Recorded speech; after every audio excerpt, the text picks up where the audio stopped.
I didn't go there expecting to say no, and that is probably the most important part, because if you had asked me before that day whether I would help my family if they needed something, I wouldn't have hesitated.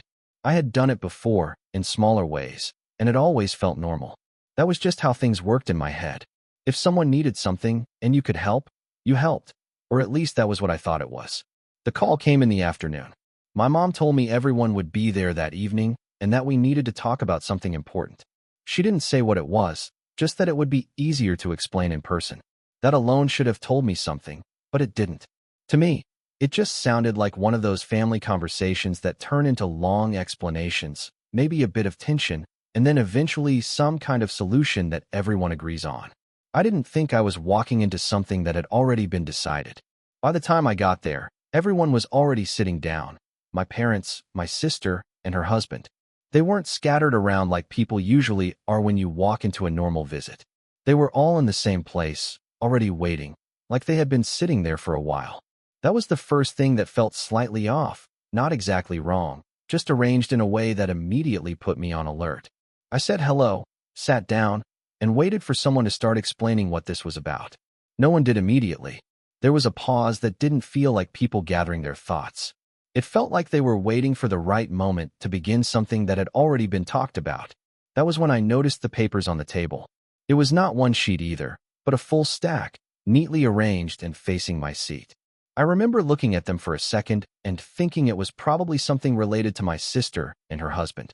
Maybe paperwork, maybe something they needed help understanding. That would have made sense.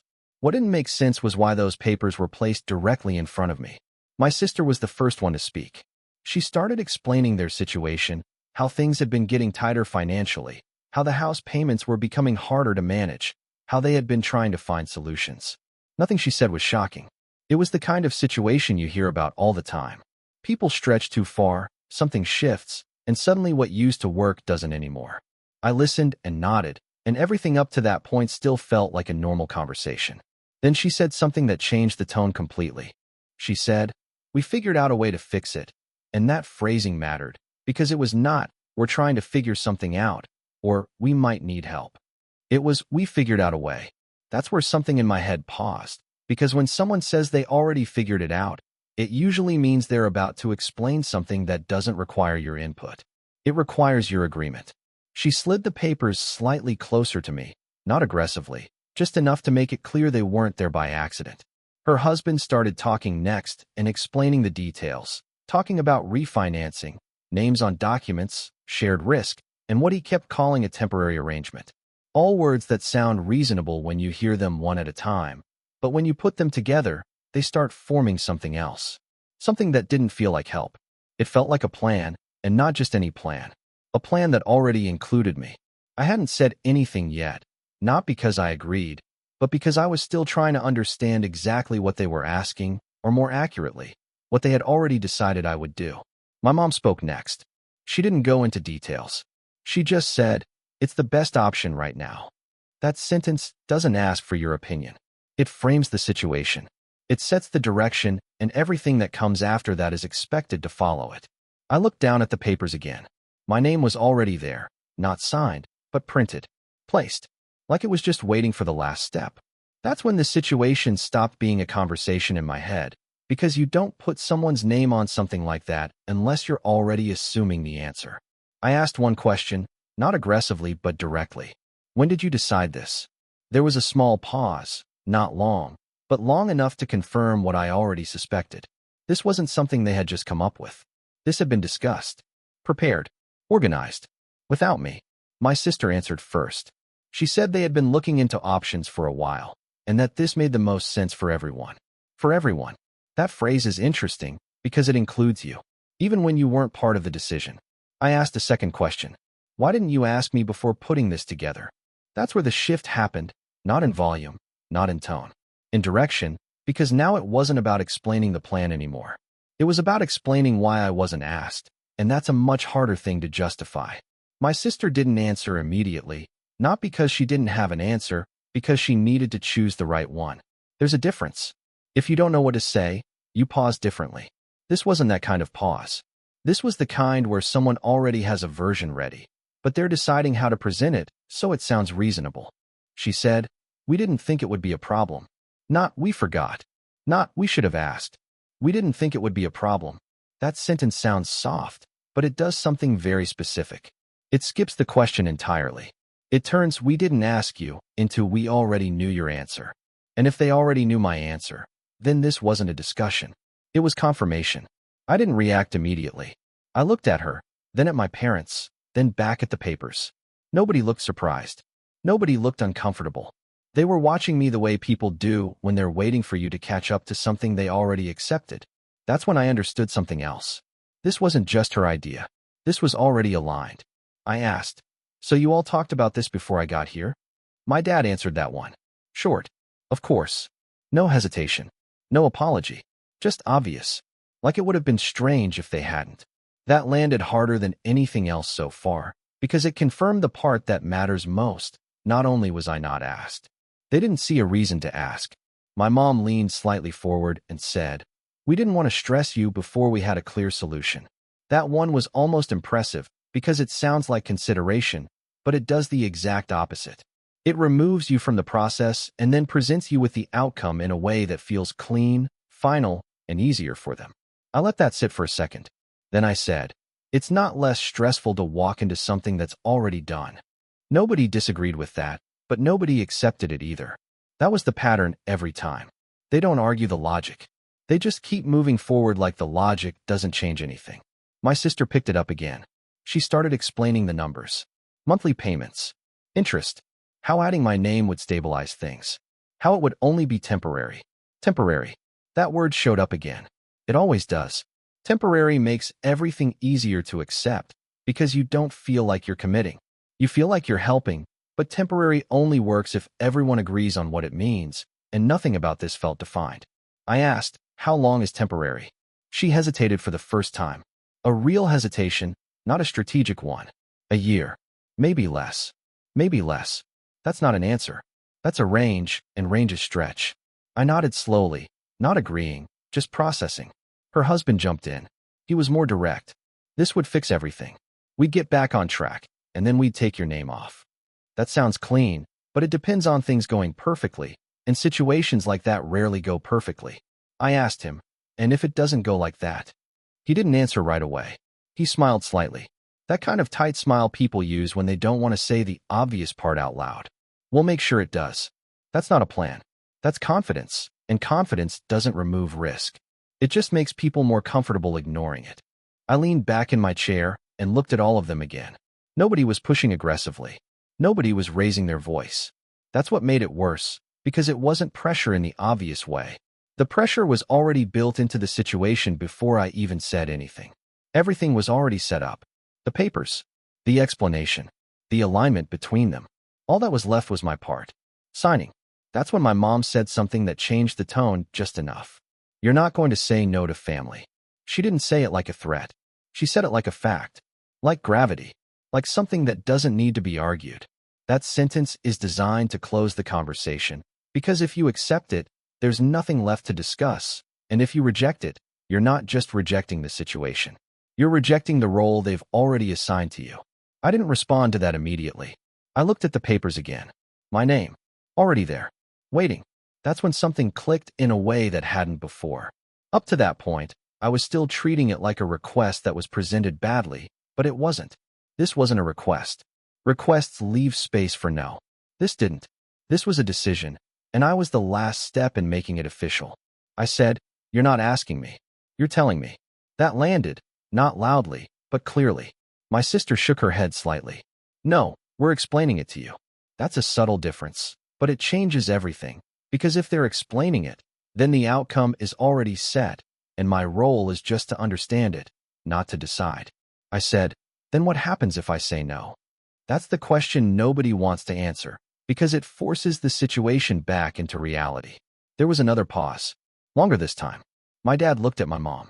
My sister looked at her husband. No one wanted to take that one first.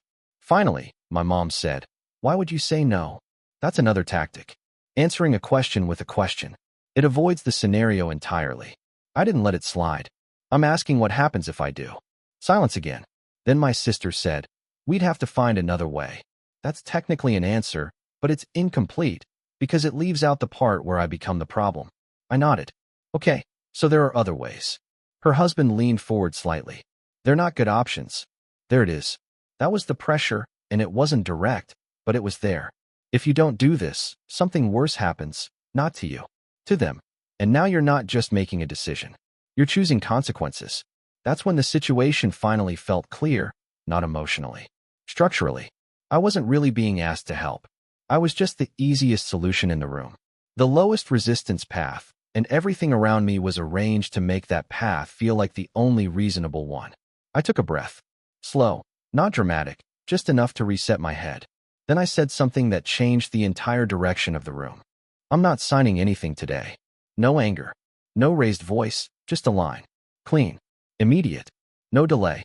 That's the moment where everything shifted, because until then, the assumption was that this was a process. Now it wasn't. Now it was a decision, and it wasn't the one they expected. Nobody reacted immediately, and that silence said more than any argument would have. It wasn't shock. It was recalculation. They weren't surprised I spoke. They were surprised I didn't follow the script. My sister was the first to move again. She didn't get defensive. She didn't raise her voice. She adjusted. That's what people do when the direct path doesn't work. They take a softer one. She said, "No one's asking you to sign right now." That sounded reasonable, but it wasn't an answer to what I said, because I didn't say I needed time. I said I wasn't signing. There's a difference. I nodded slightly and said, "I understand that. I'm still not signing."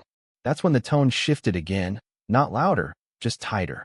Her husband leaned back, crossed his arms, not aggressive. Closed. That kind of posture where someone stops trying to convince you and starts waiting for you to correct yourself. My dad spoke next. He kept his voice calm, almost neutral. "You're overthinking this." That one is classic. It doesn't challenge your argument. It questions your judgment. If you accept it, you start doubting your own position. If you reject it, you have to defend not just your decision, but your ability to think clearly. I didn't take that bait. I don't think I am. Short. Nothing to grab onto. My mom tried a different angle. We've always helped each other. That one hits differently, because it's not about logic. It's about history. It pulls in everything you've done before and quietly suggests that saying no now would break that pattern. I nodded. We have. And then I let it sit there. No but. No explanation, just acknowledgement, because once you add a but, they jump on it. They turn it into a negotiation. I wasn't negotiating. My sister looked at me like she was trying to find a version of the conversation where this made sense again. She said, "It's not like we're asking you to do something crazy." That's another reframing. Make the request sound small, manageable, reasonable, so that refusing it feels disproportionate. I said, "Putting my name on a loan isn't small." That landed. Her husband shifted again. "You're not carrying it alone." That's the reassurance. Shared risk. Sounds fair. Until you realize shared risk still includes risk, and my name would be on it. That part doesn't disappear just because it's shared. I looked at him and said, "My name is still on it." He didn't argue that. He couldn't, so he tried something else. We wouldn't let anything happen. There it is again. Confidence instead of structure. Assurance instead of plan. I didn't push that. I didn't need to, because the gap was already obvious. My mom came back in, softer this time. "It's just until things stabilize." That word again. Just means don't look too closely. I said, "What does stabilize mean?" She opened her mouth, then closed it, because that's not something you can define cleanly, not in a situation like that, and if you can't define it, you can't control it. My sister leaned forward slightly. This was the first time she showed something close to frustration, not anger. Pressure. "We're not trying to put you in a bad position." I believe that. That's the part that makes situations like this complicated. People don't always see the bad position they're putting you in, because from their perspective, they're solving a problem. I said, "I know you're not trying to." And I meant it. Then I added, "But that's what it is." That's where things got quiet again, not uncomfortable. Just real, because once you say it like that, there's nothing to argue against. You're not accusing. You're describing. My dad tried one more time. Different angle. Less about logic. More about consequence. If this falls through, it's going to get worse for them. That's the weight, not on you, but because of you. That's where guilt usually comes in. That's where people fold, because now it's not about whether the decision makes sense. It's about whether you're willing to carry what happens if you say no. I didn't respond immediately. I let that sit, because that's the moment where most people talk themselves into agreeing, not because they want to, because they don't want to be the reason something gets worse. I looked at him and said, "That doesn't make this a good decision for me." No emotion, no defense, just a fact. My sister exhaled slowly, not dramatic, just tired. "This is why we didn't want to do this over the phone." That line is interesting, because it sounds like they were trying to avoid confusion, but what they were really avoiding was resistance. In person, it's harder to say no. People count on that. I said, "Doing it in person doesn't change what it is." That closed that path. For a few seconds, no one spoke, not because the conversation was over, because they were out of angles that didn't require pushing harder, and pushing harder would break the tone they were trying to maintain, so they didn't. My mom finally said, "We just thought you'd understand." There it was again, not asking, assuming, framing refusal as lack of understanding. I said, "I do understand." And then I added the part that mattered. "That's why I'm not doing it." That was the cleanest version of it. No attack, no defense, just clarity. And once that was said like that, there wasn't much left to move. The room didn't explode. No one yelled. No one walked out. It didn't turn into a scene. It just shifted, because for the first time since I walked in, they had to accept something they didn't plan for. That I wasn't going to follow the role they already built for me. No one argued after that. Not because they agreed, because they understood that pushing harder wouldn't work the way they wanted, and that's something you can feel in a room without anyone saying it out loud. The energy changes, not tense, not loud, just closed. My sister leaned back and looked down at the papers for a few seconds like she was trying to figure out what to do with them now that they weren't going to be signed. Her husband didn't say anything else. He just stayed in that same position, arms crossed, like he had already checked out of the conversation. My dad looked away first. That was new. He usually stayed engaged, even in uncomfortable situations. This time he didn't. My mom was the only one still trying to keep some version of the moment together. She said, "We can think about it and talk again." That sounds like a reset, but it wasn't, because nothing about what I said sounded like something I needed to think about. I said, "You can talk about it." My answer isn't going to change. Not aggressive, just final. That's the difference. When you say something might change, people keep trying. When you remove that option, the conversation loses its direction, and that's exactly what happened. No one pushed after that, not right then. The conversation shifted into something else. Surface level. Safe. Things that didn't matter. Work. Random updates. Stuff people talk about when they don't want to sit in what just happened. I stayed for a while, not because I felt comfortable, because leaving immediately would have turned it into something bigger, and I didn't want that. I didn't need a scene. The point was already made. After about an hour, I said I had to go. No one tried to stop me. No one walked me out. That was different too. Usually, there's always that moment at the door. Not this time. I left, got in my car, and sat there for a minute before starting the engine, not thinking about what I said. Thinking about what just changed, because something did, not dramatically, not in a way you can point to immediately, but clearly.